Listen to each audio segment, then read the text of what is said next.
वो एक बहुत ही शानदार क्रिमिनल प्रोफाइलर है। उसकी याददाश्त आम इंसानों से बहुत तेज है। वो किसी कलीग से बस एक बार मिलकर बता सकता है कि वो किस फ्लोर पर है। किसी के मेकअप का हल्का सा बदलाव भी उसकी नजरों से नहीं बचता। लेकिन वो थोड़ा अजीब ही है। खुद को जिंदा महसूस करने के लिए उसे बंजी जंपिंग की लत है। लोग जहाँ इसे एक बार करते हैं, वो लगातार कई बार कूद सकता है। डॉक्टर का मानना है कि उसके अंदर से भावनाएं खत्म हो रही हैं, क्योंकि किसी खतरे या केस को सॉल्व करते वक्त ही उसे अपने जिंदा होने का एहसास होता है। लेकिन गजब की याददाश्त वाले इस प्रोफाइलर को 10 साल पहले की वो रात याद नहीं, जब उसके अपने को मार दिया गया था। उस समय लियो एक आम हाई स्कूल स्टूडेंट था। उस रात वो रोज की तरह ठीक 8 बजे स्कूल से बस लेकर घर के लिए निकला। करीब 8:50 पर लियो अपने पॉश इलाके वाले घर पहुंचा। उसने अपना पासवर्ड डाला और भारी सा दरवाजा खोला। अंदर एकदम घुप अंधेरा और डरावना सन्नाटा था। लियो ने लाइट ऑन करने की कोशिश की, लेकिन लाइट नहीं जली। तभी बिजली कड़कने से हल्की सी रोशनी हुई। जैसे ही वो अपने चाचा को आवाज लगाने वाला था, उसके पैर में कुछ अजीब सा लगा। खिड़की से आ रही हल्की रोशनी में उसने नीचे से एक चीज उठाई। वो एक जिगसॉ पजल का टुकड़ा था। उस पजल की तस्वीर बहुत अजीब थी, पर उनके घर में तो कोई पजल खेलता ही नहीं था। वो कुछ सोच पाता उससे पहले ही उसे पैरों के पास कुछ गर्म और चिपचिपा सा महसूस हुआ। अंधेरा था, लेकिन एक पुलिस वाले के घर पले बढ़े होने के कारण वो तुरंत समझ गया कि ये खून है। खून के निशानों का पीछा करते हुए उसने देखा कि उसके चाचा, जो हमेशा सख्त दिखते थे, आज खून से लथपथ बेजान पड़े थे। पुलिस ने तुरंत जगह को सील कर दिया। इस केस की जिम्मेदारी नए पुलिस अफसर मार्क को मिली। उसके लिए ये सिर्फ एक मर्डर नहीं था, बल्कि एक बहुत बड़ा चैलेंज था, क्योंकि मरने वाले उनके सीनियर होने के साथ साथ पुलिस के एक बड़े अधिकारी भी थे। फॉरेंसिक रिपोर्ट के मुताबिक मौत किसी नुकीली चीज से एक ही वार में हुई थी। मौत का समय रात के करीब 8 बजे का था। घर में जबरदस्ती घुसने का कोई निशान नहीं था और शरीर पर बचाव का भी कोई निशान नहीं था। इसका मतलब था कि कातिल उनका कोई बहुत ही अपना था। शक की सुई सीधा वहां मौजूद इकलौते गवाह यानी लियो पर जा रुकी। पूछताछ वाले कमरे में मार्क के सवालों का लियो ने ऐसा जवाब दिया जिसे समझना मुश्किल था। उसे स्कूल से आना, बस लेना, पासवर्ड डालना सब अच्छे से याद था, लेकिन घर के अंदर घुसने के बाद की उसकी सारी यादें एकदम मिट चुकी थी। आखिर में कोई डायरेक्ट सीसीटीवी फुटेज न होने के कारण ये साबित नहीं हो पाया कि लियो नहीं मारा है। उसकी खोई हुई याददाश्त शक तो पैदा कर रही थी, पर इसे सबूत नहीं माना जा सकता था। कस्टडी का समय भी पूरा हो चुका था, इसलिए मार्क को मजबूरन लियो को छोड़ना पड़ा। उस बड़े से खाली घर में वापस लौटकर लियो ने कुछ ऐसा किया जो बहुत ही अजीब था। वो सीधा उसी जगह गया जहां उसके चाचा गिरे थे। खून की गंध वाले उस फर्श पर लेटकर उसने बिल्कुल अपने चाचा जैसी पोजीशन बना ली। उस पल उसे एक अजीब सा वहम हुआ कि उसके अपने हाथों में एक नुकीली चीज है और वो अपने चाचा पर वार कर रहा है। ऐसे ही भयानक सपनों और खुद पर शक करते हुए पूरे 10 साल बीत गए। 10 साल बाद लियो एक क्रिमिनल प्रोफाइलर बन गया, शायद उस रात का सच जानने के लिए या फिर खुद को बेकसूर साबित करने के लिए। उसने उसी पुलिस स्टेशन में काम करना चुना जहां उसके चाचा करते थे। लेकिन इन 10 सालों में उसकी जिंदगी आम लोगों जैसी नहीं थी। उसका अजीब स्वभाव देखकर सब उसे अलग मानते थे। भले ही लियो पुलिस में शामिल हो गया था, पर मार्क की नजर में वो आज भी सबसे बड़ा मुजरिम था। मार्क को लगता था कि लियो पुलिस में सिर्फ केस की जानकारी रखने या खुद को बचाने के लिए आया है। लियो के चाचा की बरसी वाले दिन ही पुलिस स्टेशन में एक नई शिकायत आई। 4 लोगों के एक परिवार में छोटे बेटे का घर में ही किसी ने कत्ल कर दिया था। लियो ने मौके पर पहुंचकर कमाल की समझदारी दिखाई। वो उनके रोने धोने के झांसे में नहीं आया, बल्कि उसने तुरंत वहां की अजीब चीजों को नोटिस किया। दीवार पर लगे सर्टिफिकेट से पता चल रहा था कि मरने वाला लड़का अपने बड़े भाई से बहुत ज्यादा होशियार था और बड़े भाई के कमरे में हर एक चीज पर उसका नाम लिखा था। साइकोलॉजी के हिसाब से ये एक इंसान के हीन भावना और चीजों पर अपना हक जताने को दिखाता है। सबसे जरूरी बात तो बड़े भाई का बयान था। घटना के बारे में बताते हुए उसने शुरुआत में उसे नाम से बुलाया और फिर अचानक भाई कहने लगा, और चाकू बोलने के बजाय उसने उसे कोई नुकीली चीज कहकर बात को घुमा दिया। एक ही बात में ऐसे रिश्ते का नाम बदलना ये दिखाता है कि वो अंदर से खुद को उससे अलग कर रहा है, और हथियार का नाम न लेना ये बताता है कि वो खुद अपने हाथों से किए गए गुनाह का सामना नहीं कर पा रहा है। अपना शक पक्का करने के लिए लियो ने उससे उल्टे क्रम में घटना बताने को कहा। बिल्कुल वैसा ही हुआ। दूसरी बार कहानी बताते हुए वो बीच में ही अटक गया। आखिर में वह टूट गया और मान लिया कि जलन और खुद को नजरअंदाज किए जाने की वजह से उसने गलती से अपने भाई को मार दिया। लियो का ये टैलेंट देखकर मार्क का शक और भी गहरा हो गया। उसे लगा कि लियो को क्राइम के बारे में इतना पता है कि वह अपने जुर्म को आसानी से छिपा सकता है। इसलिए मार्क ने 10 साल पुरानी उस थ्योरी को दोबारा चेक करने का फैसला किया। उसने खुद रात 8 बजे स्कूल से निकलकर लियो के रास्ते पर चलकर देखा। बस से जाने में सच में 30 मिनट से ज्यादा का समय लगता था, लेकिन वो उस बिना कैमरे वाले रास्ते पर गया। अगर बाई तरफ का शॉर्टकट लिया जाए तो 8 मिनट बचाए जा सकते थे, और वो रास्ता एकदम सुनसान था, यानी कोई भी काम करने के लिए एकदम परफेक्ट। स्टॉपवॉच लेकर जब मार्क लियो के घर के बाहर खड़ा हुआ तो उसे पक्का यकीन हो गया कि समय का पूरा हिसाब एकदम सही बैठ रहा है। जब मार्क को लगा कि वो सच के बहुत करीब है, तभी खेल फिर से पलट गया। लियो को घर पर किसी अनजान इंसान का भेजा एक पार्सल मिला। वो पार्सल एकदम नॉर्मल था, लेकिन उसे खोलते ही लियो की आंखें फटी की फटी रह गई। उस पार्सल में एक सफेद जिगसॉ पजल का टुकड़ा था। डर के मारे लियो का बुरा हाल हो गया। वो पागलों की तरह अपने कमरे में भागा और 10 साल पुराने उस सबूत वाले डिब्बे को निकाला। उसमें से उसने वही पजल का टुकड़ा निकाला जो उसे उस रात मिला था। जब दोनों टुकड़ों को जोड़ा गया तो वे बिल्कुल सही फिट हो गए। लियो तुरंत समझ गया कि वो दरिंदा वापस लौट आया है। इसका मतलब था कि वो सालों से अंधेरे में छिपकर लियो को बड़ा होते और तड़पते हुए देख रहा था, और अब उसने फिर से अपना खेल शुरू कर दिया है। ये पजल सिर्फ एक चेतावनी नहीं, बल्कि एक डेथ वारंट था। साफ था कि अब कोई नया इंसान मारा जाने वाला है। 10 साल पहले उसने अपनी आंखों के सामने चाचा को मरते देखा था, जो उसके लिए जिंदगी भर का एक बुरा सपना बन गया। और अब 10 साल बाद एक प्रोफाइलर होने के बावजूद उसे फिर से कातिल का तोहफा मिला है। जब भी कोई मरता एक नया पजल भेज दिया जाता। ये जैसे कोई खूनी खेल बन गया था। जब दोनों पजल के टुकड़ों को मिलाया गया तो एक बहुत ही डरावनी तस्वीर सामने आई। तस्वीर में एक रस्सी एक औरत के मुंह से होते हुए दूसरी औरत के कानों तक जा रही थी। वो रस्सी दोनों के शरीर पर लिपटी हुई थी और दाईं तरफ एक खूबसूरत सी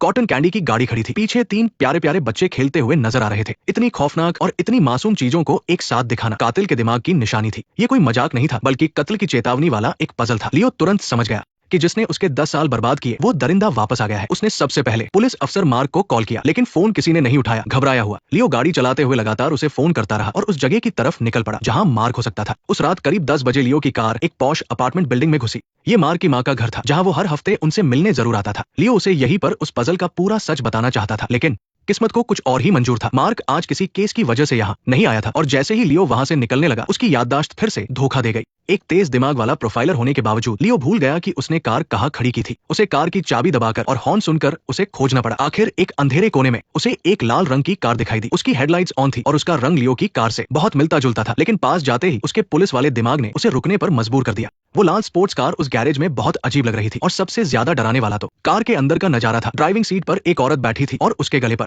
गहरे जख्म के निशान थे। उस पजल में जो मौत का इशारा था वो अब सच में बदल चुका था। रात 11 बजे मार्क और उसके साथी वहां पहुंच गए। जांच के बाद पता चला कि मरने वाली का नाम सारा था। वो उसी शानदार बिल्डिंग की रहने वाली थी और एक बहुत बड़े बार की मालकिन भी। वहां के हालात देखकर साफ था कि कातिल बहुत चालाक और शांत दिमाग वाला था। सारा का महंगा बैग पास वाली सीट पर एकदम सही सलामत रखा था। उसमें रखे पैसों को किसी ने हाथ तक नहीं लगाया था, बस उसका एक्सेस कार्ड गायब था। इससे ये साफ हो गया कि हत्या लूटपाट के लिए नहीं हुई थी। कार में पड़ी उस लाश को देखकर मार्क की आंखों में अजीब सी उलझन थी। 10 साल पहले लियो के चाचा की मौत हुई और लियो ही पहला गवाह था, और अब 10 साल बाद सारा मारी गई और इसमें भी पहला गवाह लियो ही है। पुलिस के हिसाब से बार बार ऐसा इत्तेफाक होना कोई संयोग नहीं होता, इसलिए उसने सीधे जाकर लियो से पूछताछ की। पूछताछ में लियो ने सच बता दिया कि वो वहां क्यों गया था और उसने पजल के वो दोनों जुड़े हुए टुकड़े भी दिखाए, ये साबित करने के लिए कि ये कोई सीरियल किलर है। उसने बताया कि कातिल उसे कोई मैसेज देना चाह रहा है, लेकिन मार्क जैसे एक सख्त पुलिस वाले के लिए ये किसी पागल इंसान की बकवास लग रही थी। लियो का झूठ पकड़ने के लिए मार्क ने अपनी माँ को भी फोन किया। उसकी माँ ने इस बात की पुष्टि की कि लियो वाकई 9 बजे से पहले उसे ढूंढते हुए घर आया था। हालांकि समय के हिसाब से लियो के पास कत्ल करने का मौका था, लेकिन फिर भी एक सफाई मिल गई थी। पर मार्क ने हार नहीं मानी। वो लियो के डॉक्टर के पास भी गया, ये जानने के लिए कि क्या लियो ने हाल ही में किसी पजल या खून करने जैसी कोई बात की थी, लेकिन डॉक्टर ने प्राइवेसी का बहाना बनाकर कुछ भी बताने से साफ मना कर दिया। अब इस केस की जांच पूरी तरह से उलझ चुकी थी, लेकिन एक सुराग से इसका कनेक्शन किसी बहुत बड़े रसूखदार इंसान की तरफ जा रहा था। पुलिस के शक करने के बावजूद लियो ने अपनी जांच नहीं रोकी। उसने उस कुरियर पार्सल को ट्रैक किया तो पता चला कि भेजने वाले ने किसी और का फोन इस्तेमाल किया था और पार्सल किसी वेयरहाउस के वॉशरूम से भेजा गया था। वहां न कोई कैमरा था और न फिंगरप्रिंट। कातिल सारे सुराग मिटाने के बाद लियो को लगा कि कातिल ने खून करने के बाद ही वो पजल भेजा था। ये एक तरह का दिखावा और चुनौती थी। दूसरी तरफ केविन भले ही बातों से लियो पर शक कर रहा था, लेकिन उसके काम एक प्रोफेशनल डिटेक्टिव की तरह थे। वो मियां के बार में पूछताछ करने पहुंचा। वहां एक वेटर ने बहुत अहम सुराग दिया। मर्डर वाली रात मियां इसी बार में एक आदमी से बात कर रही थी। कॉल रिकॉर्ड से केविन को पता चला कि मियां ने मरने से पहले आखिरी कॉल रात 8 बजे के बाद किया था। उसी नंबर से एक बार फिर कॉल आया था, लेकिन उसने उठाया नहीं। केविन ने उस नंबर पर कॉल किया, पर दूसरी तरफ से आई आवाज सुनकर उसके पसीने छूट गए। वो आवाज मौजूदा पुलिस चीफ की थी, जो सालों पहले लियो के अंकल वाले केस के बड़े अफसरों में से एक थे। इसके बाद केविन हिम्मत करके डायरेक्टर शॉन से मिलने गया। एक जूनियर के ऐसे सवाल करने पर डायरेक्टर थोड़े गुस्से में दिखे। उन्होंने सफाई दी कि 8 बजे वाला कॉल प्राइवेट रूम बुक करने के लिए था और बाद वाला उसे कैंसिल करने के लिए। क्योंकि मियां ने फोन नहीं उठाया, इसलिए वो वहां नहीं गए। लेकिन केविन पावर से डरने वालों में से नहीं था। वो समझ गया कि डायरेक्टर झूठ बोल रहे हैं, इसलिए उसने सीधा एक स्टेटमेंट फॉर्म उनके सामने रख दिया और भरने को कहा। इस हरकत ने डायरेक्टर को पूरी तरह भड़का दिया। दूसरी तरफ लियो भी अपने तरीके से सच का पता लगा रहा था। उसने सीधे डायरेक्टर शॉन को खाने पर बुलाया और बेझिझक केस के बारे में पूछने लगा। क्या अंकल और मेरे भाई एक दूसरे को जानते थे? मुझे नहीं पता, शायद तुम्हारे अंकल जानते हो, लेकिन इतना तय है कि तुम तीनों कभी नहीं मिले। क्या अंकल नहीं उसे मारा था? अरे तुम भी क्या बातें कर रहे हो? चलो 3 पेग लगाओ। इसके बाद लियो घर लौट आया। बाहर की शांति के बावजूद उसके दिमाग में सवालों का तूफान बस अभी शुरू ही हुआ था। वो बोर्ड पर बार बार उस पजल का डिजाइन बना रहा था। उसका हर एक हिस्सा उसके दिमाग में किसी कांटे की तरह चुभ रहा था। वो अपने दिमाग में कातिल के मर्डर करने के तरीके को समझने की कोशिश कर रहा था। ग्लव्स पहनना, पीछे की सीट से मियां का गला घोंटना और खून न बहे इसलिए नसों को बचाना, सब कुछ बिना किसी गलती के एकदम सफाई से किया गया था। इसका मतलब कातिल सिर्फ चालाक ही नहीं बल्कि बहुत बेरहम भी था। वो इतने आराम से काम कर रहा था जैसे कोई टास्क पूरा कर रहा हो। ये सिर्फ एक मर्डर नहीं था बल्कि किसी बारीक सर्जरी जैसा था। कातिल ने जो एक्सेस कार्ड लिया था वो शायद मियां के घर में घुसने के लिए नहीं बल्कि अपने अगले शिकार के लिए था। तभी घर की मेड काम खत्म करके जाने वाली थी। लियो ने ध्यान दिया कि घर में क्लासिकल म्यूजिक बज रहा था। ये वही म्यूजिक था जो मियां के मर्डर के वक्त उसकी कार में बज रहा था और 10 साल पहले जब अंकल का खून हुआ था तब भी यही धुन बज रही थी। जैसे ही मेड ने जाने के लिए दरवाजा खोला, उस इलेक्ट्रॉनिक दरवाजे की आवाज से लियो के दिमाग में दबी हुई पुरानी यादें ताजा हो गई। लियो को लगा जैसे वो 10 साल पीछे चला गया हो। उसने अंधेरे में एक परछाई देखी जो उसे ही घूर रही थी। ऐसा लग रहा था मानो पिछले 10 सालों से कातिल लगातार उस पर नजर रखे हुए था और उसके जागने का इंतजार कर रहा था। अगर कोई किसी लाश को बिना सबूत छोड़े ठिकाने लगाना चाहे तो इसके लिए कई भयानक तरीके सुने जाते हैं। कोई कहता है कि बाथरूम में खून बहाकर साफ कर दो, फिर चाकू से उसके छोटे छोटे टुकड़े कर दो और आखिर में एक सूटकेस में भरकर झील में फेंक दो। लेकिन आज के इस मॉडर्न फॉरेंसिक तकनीक वाले दौर में इस तरह के परफेक्ट मर्डर की बात सिर्फ मुजरिमों की एक गलतफहमी होती है, खासकर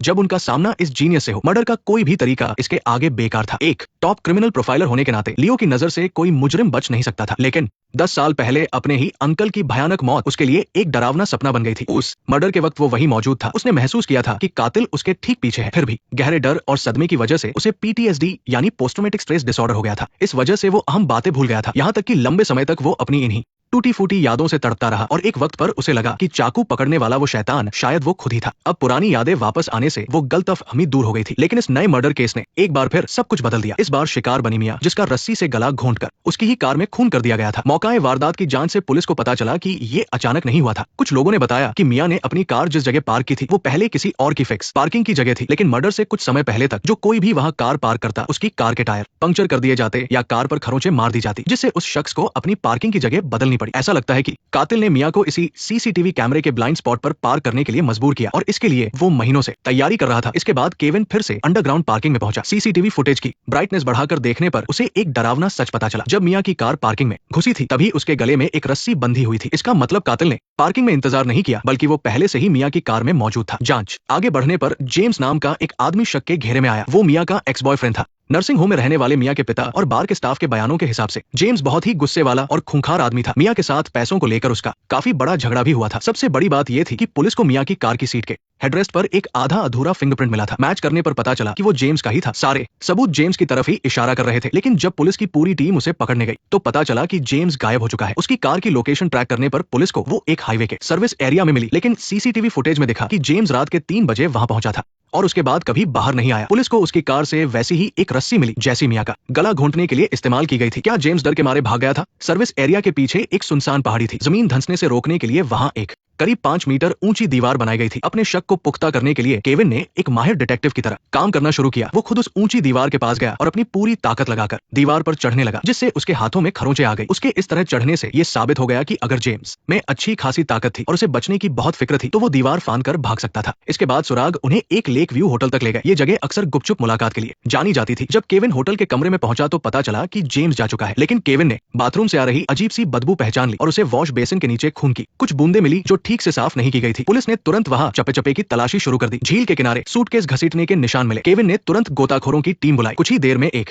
भारी लाल सूटकेस पानी से बाहर निकाला गया। जैसे ही सूटकेस खोला गया सब लोगों के होश उड़ गए। उसमें कपड़े नहीं थे, बल्कि एक लाश के कटे हुए टुकड़े थे। न सिर था, न हाथ पैर, सिर्फ धड़ था। केविन को तुरंत लगा कि शायद जेम्स ने मियां को मारने के बाद किसी और का भी खून कर दिया है, लेकिन लियो ने सूटकेस देखकर एकदम अलग ही बात बताई। लियो का तर्क बहुत सही था। मियां का खून करने वाले का अपने आप पर बहुत कंट्रोल था। वहां कोई सुराग नहीं था और वो हर बार निशानी के तौर पर पजल भेजता था, लेकिन इस सूटकेस वाले केस में काम बहुत ही जल्दबाजी और गुस्से में किया गया था। और सबसे बड़ी बात, लियो को इस बार कोई पजल नहीं मिला था। इसके बाद टेस्ट रिपोर्ट्स ने लियो के शक को सही साबित कर दिया। वो बिना सिर वाली लाश किसी और की नहीं बल्कि सबसे बड़े शक के घेरे में आए जेम्स की ही थी। केस पूरी तरह से पलट गया। जेम्स अब मुजरिम नहीं बल्कि खुद एक शिकार था। तो फिर आखिर उसका खून किसने किया? इसके बाद लियो का शक जेम्स की पत्नी लिली पर गया। पुलिस स्टेशन में पूछताछ के दौरान लिली बहुत दुखी होने का नाटक कर रही थी, लेकिन लियो ने समझ लिया था कि उसके ये आंसू एकदम झूठे थे। अपने शक को पुख्ता करने के लिए लियो ने लिली के घर जाकर तफ्तीश करने का फैसला किया। लिली के घर में कमरे की हालत देखकर लियो को समझ आ गया कि ये पति पत्नी काफी समय से अलग रह रहे थे। जब लियो ने उससे कड़े सवाल पूछने शुरू किए तो लिली आखिर घबरा गई। उसने मान लिया कि उसका पति अक्सर शिकायत करता था कि मियां को दिया गया घर बहुत महंगा था। उसने मियां का नाम पहली बार उसी वक्त सुना था, लेकिन इससे भी बड़ा राज लिली के अतीत में छिपा था। बचपन से ही उसके पास अपना खुद का कोई कमरा नहीं था, जब तक कि बचपन में उसके घर में आग नहीं लगी थी। उस आग में उसकी दादी और बहन की मौत हो गई थी। वो अकेली बची थी। लेकिन जब लियो ने जानबूझकर इस बारे में बात की तो लिली के चेहरे पर दुख या पछतावे का कोई भाव नहीं था। इसके बजाय अपना कमरा होने को लेकर उसका पागलपन नजर आ रहा था। उसके इस रूखेपन को देखकर लियो समझ गया कि वो एक बेरहम औरत है जिसे किसी के दुख से कोई फर्क नहीं पड़ता। उसी वक्त केविन को भी एक बड़ा सुराग मिला। अपनी जांच में उसे पता चला कि लिली के कई लोगों से चक्कर चल रहे थे। उनमें से एक टेनिस कोच पर सबसे ज्यादा शक था। जब केविन उस कोच से मिला तो उसकी नजर तुरंत कोच के हाथों पर लगी बैंडेड पर गई। उसे ठीक उसी जगह चोट लगी थी जहां केविन को दीवार पर चढ़ते हुए लगी थी। हालांकि पुलिस को यकीन था कि कातिल लिली और वो कोच ही है, लेकिन उनके पास कोई पुख्ता सबूत नहीं था। लियो ने केविन को सलाह दी कि उन दोनों के बीच फूट डाली जाए। लिली बहुत चालाक थी, लेकिन कोच को डराकर सच उगलवाना ज्यादा आसान था। पूछताछ वाले कमरे में केविन ने कोच के दिमाग से खेलना शुरू किया। उसने कोच को बताया कि सालों पहले लिली के घर लगी आग कोई हादसा नहीं थी। आग लगाने वाला आज तक पकड़ा नहीं गया और लिली के करीब रहने वाले सभी लोगों के साथ कुछ न कुछ बुरा ही हुआ है। ये बातें सुनकर कोच अंदर से पूरी तरह टूट गया। उसे वो खौफनाक नजारा याद आ गया जब लिली लाश के टुकड़े कर रही थी। आखिरकार प्यार पर उसका डर हावी हो गया। घबराहट में कोच ने अपना जुर्म कबूल कर लिया। असल में लिली ने अपने पति से छुटकारा पाने और सारी दौलत हथियाने के लिए कोच को भड़काकर जेम्स को होटल बुलवाया और मरवा दिया। खून करने के बाद लिली ने जेम्स के कपड़े पहने और लाश के टुकड़ों से भरा सूटकेस घसीटते हुए बाहर निकली ताकि लोगों को लगे कि जेम्स खुद होटल से गया है। और कोच ने जेम्स के सिर और हाथ पैरों को होटल के पीछे वाली उसी पहाड़ी की ऊंची दीवार के पास दफना दिया था। उसके बयान के आधार पर पुलिस ने जल्द ही पहाड़ी से जेम्स के शरीर के बाकी हिस्से बरामद कर लिए। हालांकि मर्डर केस पूरी तरह से सुलझ गया था, लेकिन लियो के लिए ये सिर्फ एक शुरुआत थी, क्योंकि जिमी की मौत सिर्फ ध्यान भटकाने का एक तरीका था और वो असली कातिल जिसने उसके अंकल और मैरी को मारा था, वो सीरियल किलर अभी भी कहीं अंधेरे में छिपा था। केस खत्म होने वाली रात लियो जैसे ही घर पहुंचा, उसने दरवाजे पर एक जाना पहचाना पार्सल देखा। उसे खोलने के बाद लियो एकदम से सुन्न रह गया। वो अजीब सी पजल फिर से सामने आ गई थी और इस पजल का डिजाइन बिल्कुल जिमी के कटे हुए शरीर के हिस्सों से मेल खाता था। ये एक तरह की चुनौती थी और एक चेतावनी भी। क्या कोई नया मर्डर फिर से होने वाला था? वो ड्यूटी से घर आया ही था कि उसे कातिल का भेजा हुआ पार्सल मिल गया, लेकिन खोलने पर अंदर सिर्फ एक पजल का टुकड़ा था। पहले के केस में पजल हमेशा कत्ल की चेतावनी होती थी, लेकिन इस बार मामला बिल्कुल अलग था। पजल पर बनी गुड़िया के हाथ पैरों पर लाल रंग की डरावनी लाइनें थी जो हाल ही में हुए मर्डर के कट के निशानों से बिल्कुल मैच करती थी। पर इस केस का असली कातिल युग तो पहले ही पकड़ा जा चुका था और मर्डर के तरीके की डिटेल्स पुलिस का सीक्रेट थी। यहाँ तक कि कई पुलिस वालों को भी कट के सही निशानों का पता नहीं था। तो फिर वो मिस्ट्री पजल किलर आखिर ये सब कैसे जानता था? अपना शक दूर करने के लिए लियो अगले दिन सुबह सुबह जेल गया। उसे ल्यूक से मिलना ही था। जेल की ठंडी शीशे वाली खिड़की के पार लियो ने वो पजल निकाली। लियो के रिएक्शन ने लियो के शक को सही साबित कर दिया। उसने ये चीज पहले कभी नहीं देखी थी, लेकिन जब लियो ने उससे लाश ठिकाने लगाने वाली रात के बारे में पूछा तो लियो को एक बहुत ही डरावनी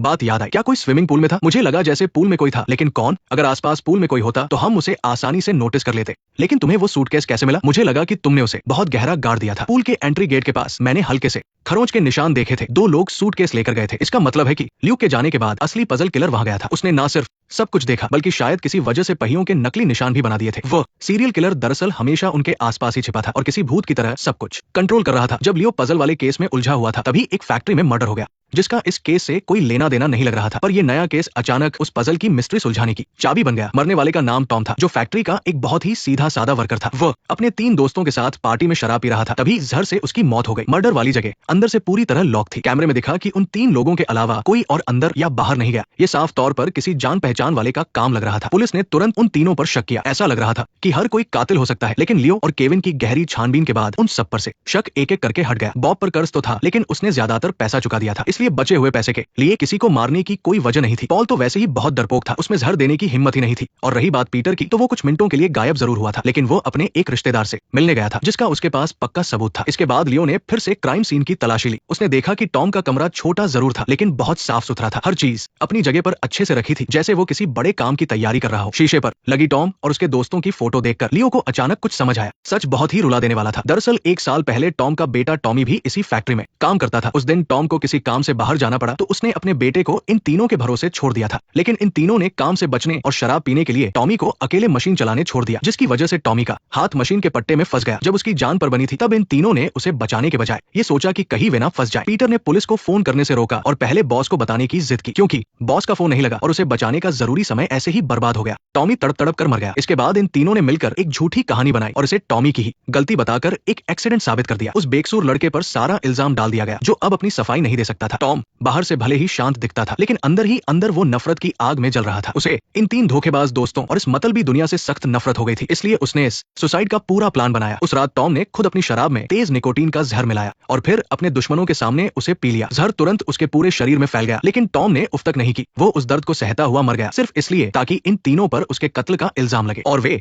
जेल की सलाखों के पीछे एक दूसरे पर शक करते हुए अपनी सजा भुगते। टॉम के केस से सुराग मिलने के बाद लियो और केविन ने फिर से अपने हाथ में मौजूद 3 पजल के टुकड़ों पर ध्यान दिया। पहली पजल में मरने वाला लियो का अंकल था, दूसरी में मैरी थी और तीसरी में जिमी। क्या ये तीनों भी टॉम के केस वाले उन 3 दोस्तों की तरह ही थे, जो बाहर से तो मासूम पीड़ित लग रहे थे, लेकिन असल में उन्होंने कोई खौफनाक गुनाह किया हो? लियो ने एक बहुत बड़ा शक जताया कि पजल किलर बेकसूर लोगों को नहीं मार रहा है, बल्कि वो एक खास तरीके से अपना बदला ले रहा है। पजल पर बनी तस्वीरें शायद मरने के बाद की हालत नहीं दिखाती, बल्कि उनके जिंदा रहते किए गए गुनाहों को दिखाती है। अगर ये शक सही था, तो कातिल असल में अपना इंसाफ कर रहा था। ये पजल सिर्फ मौत की चेतावनी नहीं थी, बल्कि उनके गुनाहों की लिस्ट थी। लियो और केविन ने तुरंत अपनी जांच का एंगल बदल दिया। अब वे मरने वालों को सिर्फ पीड़ित नहीं मान रहे थे, बल्कि उनके बीच हुए काले धंधों का पता लगा रहे थे। जल्द ही उन्हें एक सुराग मिला। मरने से पहले जिमी लगातार डेविड नाम के एक बिल्डर से बात कर रहा था, पर जब लियो उसके पास पहुंचा तो उसने कहा कि वो किसी जिमी को नहीं जानता और चिढ़ते हुए लियो को वहां से जाने के लिए कह दिया। मैंने जिन लोगों की बात की उन सभी को एक ही कातिल ने मारा है। वो कातिल शायद अपने अगले शिकार का इंतजार कर रहा है। उस कातिल ने डेविड को मारा। इसके पीछे आखिर क्या वजह हो सकती है? उस चालाक बिजनेसमैन का सामना करते हुए लियो ने उसे एक कहानी सुनाकर मौत की चेतावनी दी। उसने बताया कि एक बार एक टैक्सी ड्राइवर ने बदतमीजी करने वाले पैसेंजर का सिर हथौड़े से फोड़ दिया था, लेकिन वो तरीका बहुत गंदा था। उसमें हर तरफ खून फैल जाता है। अगर वो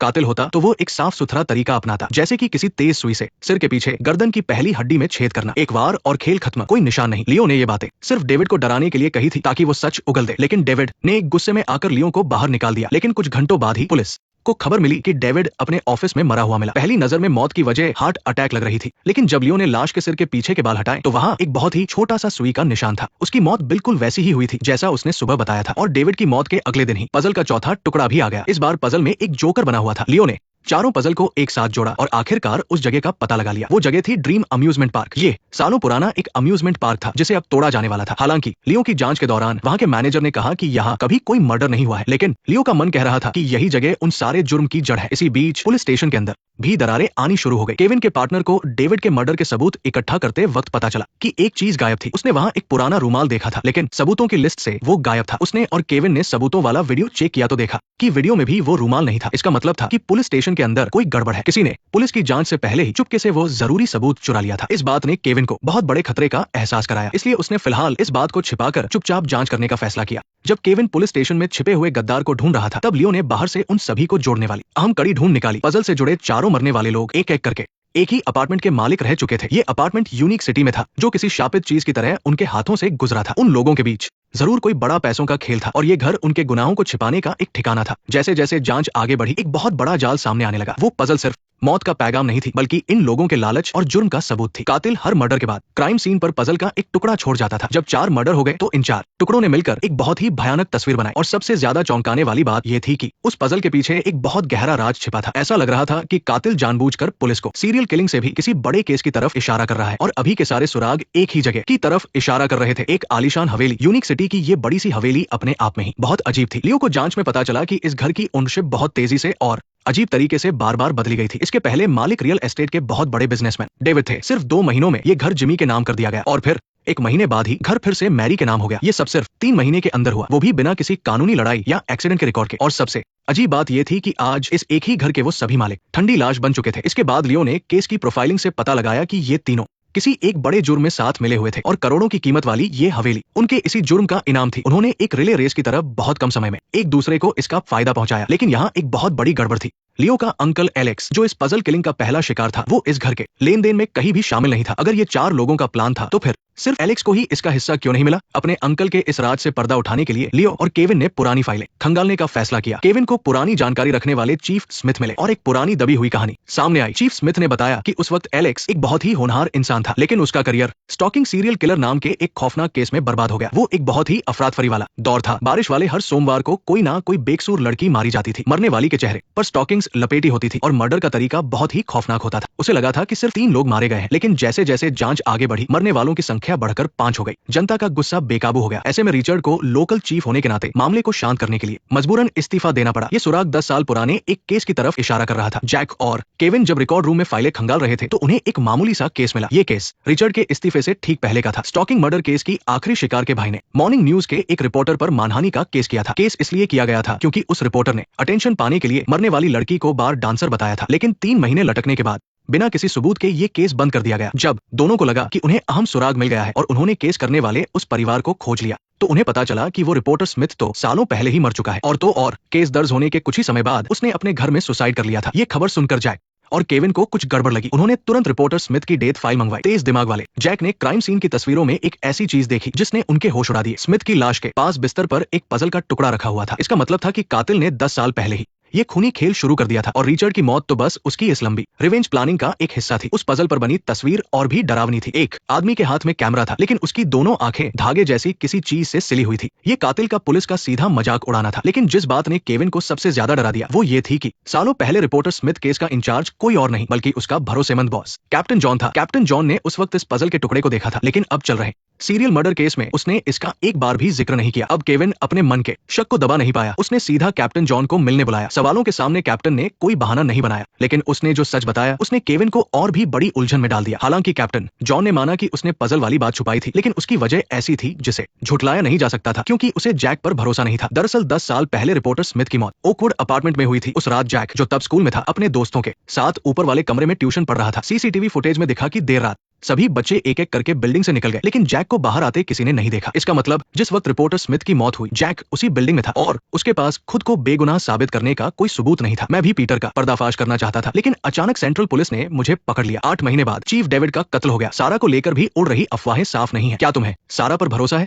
कैप्टन जॉन के इन सवालों पर केविन ने जल्दबाजी में कोई फैसला नहीं लिया, बल्कि उसने आमने सामने बात करना सही समझा। और जैक ने भी मान लिया कि वो उस दिन उसी बिल्डिंग में था, लेकिन ट्यूशन से बोर होकर और मूड खराब होने की वजह से वो अकेला छत पर टहलने चला गया था। तभी उसने किसी अनजान शख्स को छुपते हुए बिल्डिंग में घुसते देखा। हालांकि उसका चेहरा साफ नहीं था, लेकिन हो सकता है कि रिपोर्टर की मौत का उससे कोई कनेक्शन हो। खुद को बेगुनाह साबित करने और उस परछाई का सच जानने के लिए जैक ने रिपोर्टर स्मिथ के कॉल रिकॉर्ड्स में से एक अहम इंसान को खोज निकाला, जिसका नाम माइक था। रिपोर्टर ने मरने से पहले आखिरी कॉल माइक को ही किया था। वही इस 10 साल पुराने राज की चाबी था। जैक ने बिना किसी को बताए सिर्फ केविन को एक मैसेज छोड़ा और अकेला ही जेजू की फ्लाइट पकड़ ली। वो खुद जाकर सच्चाई जानना चाहता था, लेकिन उसे नहीं पता था कि ये एक बिछाया हुआ जाल है। उसी रात केविन ने घबराते हुए जैक को कॉल किया, लेकिन फोन पर जैक की आवाज नहीं आई, बल्कि जेजू पुलिस स्टेशन से एक चौंकाने वाली खबर मिली। मैं सारा का साथी पुलिस ऑफिसर बोल रहा हूँ। क्या बात है? ये बताना थोड़ा मुश्किल है। ऑफिसर सारा एक मामले में हमारे साथ ही मौजूद है। क्या हुआ? क्या कोई प्रॉब्लम है? ऐसा नहीं है, वो एक मर्डर केस की सस्पेक्ट है। दरअसल कुछ मिनट पहले ही समंदर किनारे पुलिस ने एक भयानक नजारा देखा था। जैक ने अपने हाथ में एक मोटी रस्सी कसकर पकड़ी हुई थी और उस रस्सी का दूसरा सिरा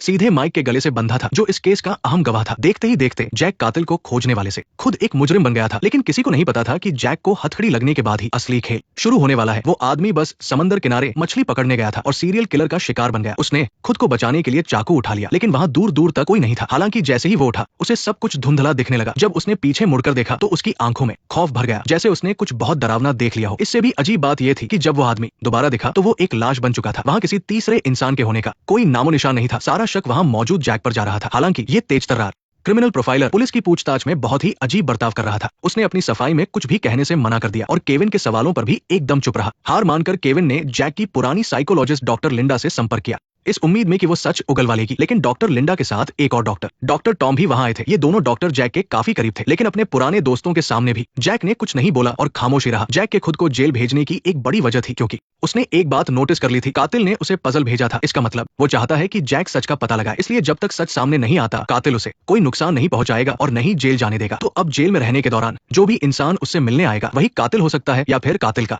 करीबी हो सकता है। हालांकि जब केविन के सब्र का बांध टूटने ही वाला था, तब जैक ने खुद को बेगुनाह साबित करने का फैसला किया। केविन ने तुरंत एक्शन लिया। जांच का नतीजा हैरान करने वाला था, लेकिन उससे थोड़ी राहत भी मिली। जिस समय माइक की हत्या हुई, जैक असल में एक टैक्सी में बैठा था और उसके वहां क्राइम सीन के पास होने की वजह ये थी कि जब वो रेड लाइट पर रुका था तो एक अनजान बाइकर ने टैक्सी की खिड़की खटखटाई और उसे वो पजल का टुकड़ा दिया था। शक दूर होने के बाद जैक और केविन ने एक स्पेशल टीम बना ली। जैक भले ही छूट गया था, लेकिन उसके मन का शक अभी गया नहीं था। उसे सबसे पहले उन दोनों डॉक्टरों पर शक हुआ। केविन ने डॉक्टर लिंडा को बुलाया था, ये तो समझ आता है, लेकिन वो आदमी डॉक्टर टॉम उनके साथ क्यों आया था? लेकिन जांच जैसे जैसे आगे बढ़ी, सारे सुराग किसी और की तरफ इशारा करने लगे। वो था कैप्टन जॉन। केविन ने जब कैप्टन जॉन का पिछला रिकॉर्ड चेक किया तो उसे एक हैरान करने वाला इत्तेफाक दिखा। रिचर्ड की मौत वाले केस के वक्त कैप्टन जॉन पड़ोस के ही एक इलाके में पोस्टेड था। जिस रात मर्डर हुआ, कैप्टन जॉन ने अपने साथी के साथ शराब पीने का प्लान बनाया था, लेकिन अपनी बहन का बहाना बनाकर बीच से ही चला गया। जब वो वापस लौटा तो वो पूरी तरह से भीगा हुआ था और उसका चेहरा पीला पड़ गया था। सबसे बड़ी बात यह थी कि वो बार रिचर्ड के मर्डर वाले स्पॉट से सिर्फ कुछ ही मिनट की दूरी पर था। अगर वो शॉर्टकट लेता तो कैप्टन जॉन के पास मर्डर करने का पूरा वक्त था। इससे भी बड़ा सबूत यह था कि बैकग्राउंड चेक में पता चला कि कैप्टन जॉन एक अनाथ था और उसकी कोई बहन थी ही नहीं, यानी उसका बहाना शुरू से ही एक झूठ था। अपने शक को पुख्ता करने के लिए जैक ने प्रोफाइलर टीम के एक साथी को बुलाया ताकि उस दिन क्राइम सीन पर मौजूद ऑफिसर पॉल का हिप्नोटिज्म टेस्ट किया जा सके। सम्मोहन की उस गहरी हालत में ऑफिसर पॉल ने आखिरकार उस इंसान को देख लिया जिसने वो अहम रूमाल उठाया था। वो इंसान कोई और नहीं बल्कि उनके सीनियर कैप्टन जॉन ही थे। जैसे ही केविन कैप्टन जॉन को अरेस्ट करने वाला था, एक बहुत ही हैरान करने वाली चीज हुई। कैप्टन जॉन ने खुद आकर पुलिस के सामने सरेंडर कर दिया। वो अपने साथ क्राइम सीन से गायब हुआ रूमाल भी लाया था और बड़ी ही शांति से कबूल कर लिया कि सारे मर्डर उसने अकेले ही किए हैं। तो मुझे ढूंढ रहे थे ना, वो मैं ही हूँ। ये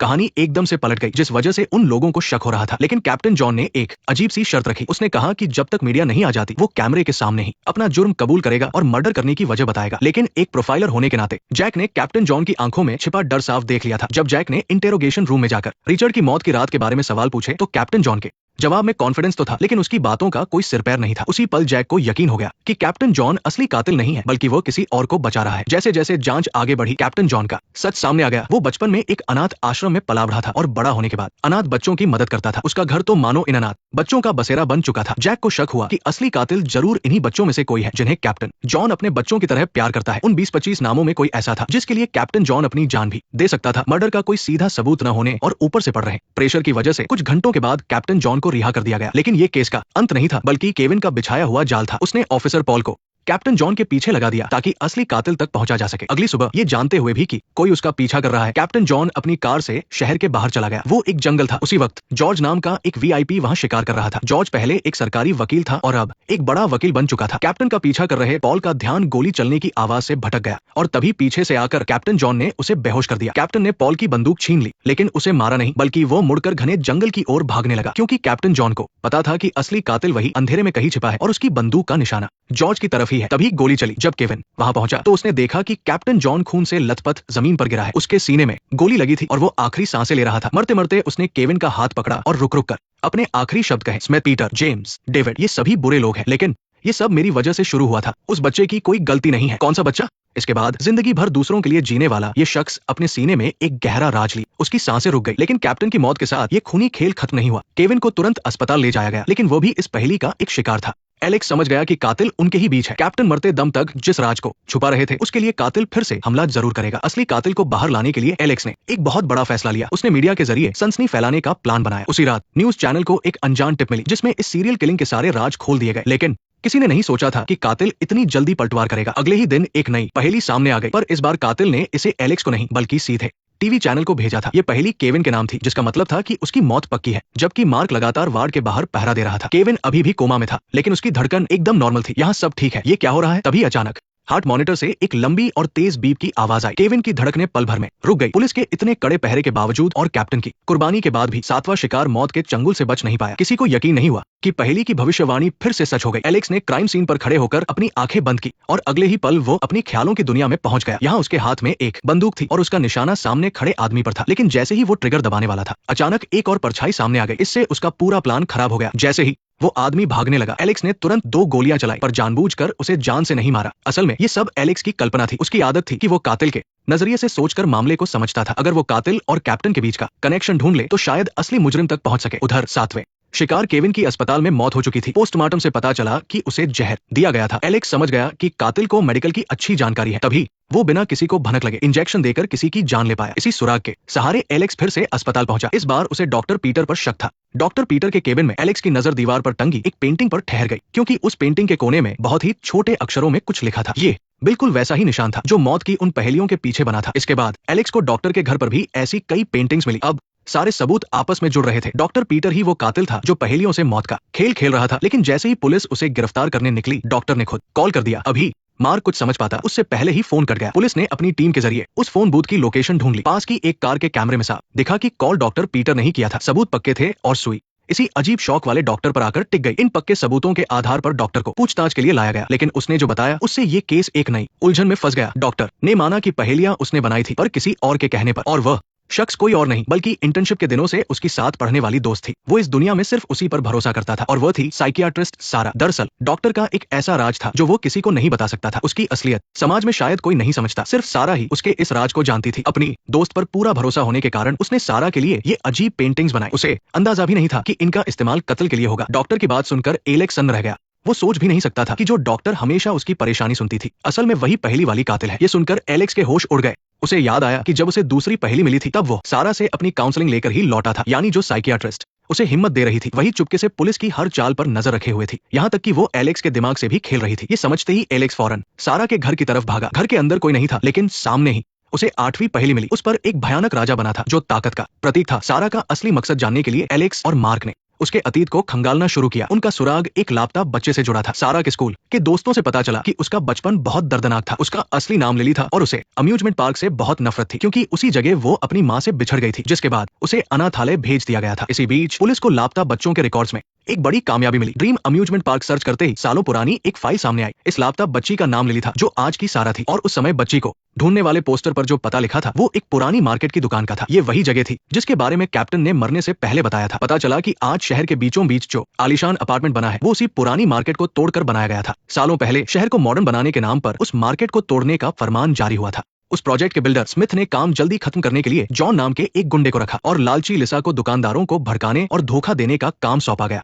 सारा की माँ उसी पुरानी मार्केट में एक छोटा सा रेस्टोरेंट चलाती थी। उन्होंने अपनी दुकान खाली करने से साफ मना कर दिया था। पैसे के लिए नहीं, बल्कि उन्हें यकीन था कि अगर उनकी बेटी वापस आई तो वो इसी दुकान पर आएगी। अगर दुकान टूट गई तो उनकी बेटी अपना घर कभी नहीं ढूंढ पाएगी। लेकिन उन अमीरों में सब्र नहीं था। बिल्डर के दबाव में आकर जॉन अपने गुंडों के साथ मार्केट में घुस गया। लोगों को भगाने के लिए उन्होंने वहां बम फेंक दिए। आग इतनी तेजी से फैली कि पूरी मार्केट खाक हो गई। इस भयानक आग में सारा की माँ अपनी बेटी के इंतजार में अपनी दुकान बचाते हुए जलकर मर गई। छत का एक हिस्सा उन पर गिर गया था और वो जिंदा जल गई। चिंता मत करो, यहाँ वैसे भी आग लगने का बहुत खतरा था। कुछ बनाने के लिए थोड़ी कीमत तो चुकानी ही पड़ती है। सबसे बुरी बात यह थी कि जब ये सब हो रहा था तब एलेक्स के चाचा डेविड ने रिश्वत लेकर पुलिस को बीच में पड़ने से रोक दिया था। वकील केविन ने झूठी रिपोर्ट बनाकर बेगुनाहों को ही आग लगाने वाला मुजरिम साबित कर दिया। मीडिया वालों ने भी पैसे खाकर झूठी खबरें छापी और इस पूरे खेल का मास्टरमाइंड कोई और नहीं बल्कि आज का मंत्री था। उस वक्त कैप्टन भी वही मौजूद थे। सिर्फ उन्हीं का जमीर जिंदा था। उन्होंने सब देखा था पर वो कुछ कर नहीं पाए। बाद में उन्होंने सारा को ढूंढ निकाला और उसे उसकी माँ की आखिरी निशानी देकर पूरी सच्चाई बता दी। ये सुनते ही सारा के पैरों तले जमीन खिसक गई। वो सोचती थी कि उसकी माँ ने उसे छोड़ दिया था पर असल में वो उसी के लिए अपनी जान दे बैठे। इस दर्द, गुस्से और नफरत ने मिलकर उसके अंदर बदले की आग जला दी। जैसे जैसे सच सामने आया सारा ने छुपना छोड़ दिया। वो खुद एलेक्स के सामने आ गई। वो एकदम शांत थी, जैसे अपना काम पूरा कर चुकी हो। उसने एलेक्स से कहा कि अगर वो इस खेल का अंत देखना चाहता है तो उसके साथ चले। इसके बाद गाड़ी उसी आलीशान अपार्टमेंट के पास रुकी जो उसकी माँ की चिता पर खड़ा था। जब एलेक्स ने दरवाजा तोड़ा तो कमरा खाली था। वहां सिर्फ आखिरी पहेली रखी थी। तभी खिड़की के बाहर किसी भारी चीज के गिरने की तेज आवाज आई। इस पूरी तबाही का जिम्मेदार मंत्री बिल्डिंग की छत से नीचे जमीन पर गिरकर मर चुका था, बिल्कुल उस पहेली की तरह जो सबसे ताकतवर राजा की मौत की निशानी थी। लेकिन खेल अभी खत्म नहीं हुआ था। एलेक्स के हाथ में जो पहेली थी उस पर अंधेरे में डूबा हुआ एक अम्यूजमेंट पार्क बना था। सारा अब तक अंधेरे में गायब हो चुकी थी। एलेक्स समझ गया कि ये उसके लिए छोड़ा गया आखिरी सुराग था और यही सारा की मंजिल थी। जब एलेक्स अम्यूजमेंट पार्क पहुंचा तो सारा मैरी गो राउंड पर अकेली बैठी थी। उसके हाथ में एक खाली शीशी थी। वह मरने की पूरी तैयारी कर चुकी थी। ये वही जगह थी जहां वह 7 साल की उम्र में खो गई थी। यहीं से उसके बुरे दिन शुरू हुए थे। अगर उस दिन उसने खेल खेल में अपनी माँ का हाथ नहीं छोड़ा होता और वो नहीं खोई होती तो उसकी माँ भी उस दुकान पर इंतजार नहीं करती और उस भयानक आग में जान नहीं गंवाती। सारा की नजर में उसने अपने सारे दुश्मनों को तो मार दिया था लेकिन अपनी माँ की मौत की असली वजह वो खुद को मानती थी। जब मार्क वहां पहुंचा और उसे सरेंडर करने के लिए कहने लगा तब तक बहुत देर हो चुकी थी। सारा की आंखों में न कोई डर था न कोई पछतावा, बस सब कुछ खत्म हो जाने की शांति थी। अब इस दुनिया में उसका कोई अपना नहीं बचा था, सिर्फ राख बची थी। सारा को बेजान होते देख एलेक्स ने उस काले रंग की पहेली को कसकर पकड़ लिया। उसका दिल भारी हो गया था। पहेलियों का ये खेल अब खत्म हो गया था। इसमें कोई नहीं जीता, बस तबाही मची। लेकिन सारा की मौत के कुछ ही देर बाद शहर के एक कोने में एक और लाश मिली। एक औरत को मार दिया गया था जिसकी गर्दन पर गहरे निशान थे और तभी एलेक्स के पास एक बिल्कुल नई पहेली आ गई। सारा भले ही मर चुकी थी लेकिन ये खूनी पहेलियां अब एक सिंबल बन चुकी थी। ऐसा लग रहा था कि जब तक दुनिया में जुर्म है इन खूनी पहेलियों का खेल कभी खत्म नहीं होगा।